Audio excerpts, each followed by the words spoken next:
రాష్ట్రంలో ఎమ్మెల్సీ ఎన్నికలు కాకరేపుతున్నాయి. 10 ఏళ్ల పాటు అధికారంలో ఉన్న బీఆర్ఎస్ ఈ ఎన్నికల్లో చేతులెత్తేయడంతో గ్రాడ్యుయేట్లు, టీచర్ ఎమ్మెల్సీ స్థానాలకు కాంగ్రెస్, బీజేపీల మధ్య పోరు నెలకొంది. ఇక 7 ఉమ్మడి జిల్లాల పరిధిలోని 3 ఎమ్మెల్సీ స్థానాలకు జరగనున్న పోరులో స్ట్రాటజీతో లెక్కలు వేసుకుంటూ క్యాంపెయిన్ చేస్తున్నారు.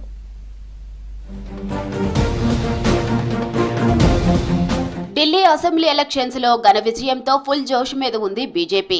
ఢిల్లీ ఫలితాలే రాష్ట్రంలో జరిగే 3 ఎమ్మెల్సీ స్థానాల్లో రిపీట్ అవుతాయని ఆ పార్టీ నేతలు ధీమాను వ్యక్తం చేస్తున్నారు. ఢిల్లీ ఎన్నికల ఫలితాలు కొంత నిరాశ మిగిల్చినప్పటికీ తెలంగాణలో ఆ ప్రభావం ఏమాత్రం ఉండదనే కాంగ్రెస్ పార్టీ అంచనా వేస్తుంది.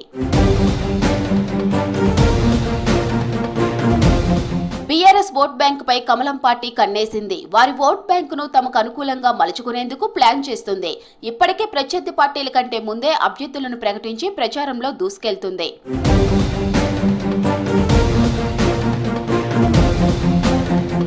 పట్టభద్రులు, టీచర్లలో బీఆర్ఎస్ పై తీవ్ర వ్యతిరేకత ఉండటంతో ఈసారి పోటీ చేయలేదని పొలిటికల్ వర్గాల్లో చర్చ జరుగుతుంది. రాష్ట్రంలో అధికారం మారిన టీచర్ల సమస్యలు పూర్తి స్థాయిలో పరిష్కారం కాకపోవడంతో తమకు ఎన్నికల్లో కలిసి వస్తుందని కమలం పార్టీ నేతలు భావిస్తున్నారు.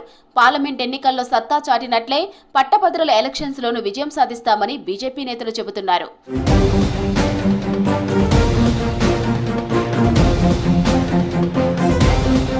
బీజేపీ నుంచి కరీంనగర్, మెదక్, నిజామాబాద్, ఆదిలాబాద్ టీచర్స్ ఎమ్మెల్సీ అభ్యర్థిగా మల్క కొమరయ్య పోటీ చేశారు. కరీంనగర్, మెదక్, నిజామాబాద్, ఆదిలాబాద్ గ్రాడ్యుయేట్స్ ఎమ్మెల్సీ అభ్యర్థిగా అంజిరెడ్డి, వరంగల్, ఖమ్మం, నల్గొండ ఎమ్మెల్సీ అభ్యర్థిగా సరోత్తం రెడ్డి బరిలో ఉన్నారు. ముగ్గురు అభ్యర్థులు జోరుగా ప్రచారం చేస్తున్నారు.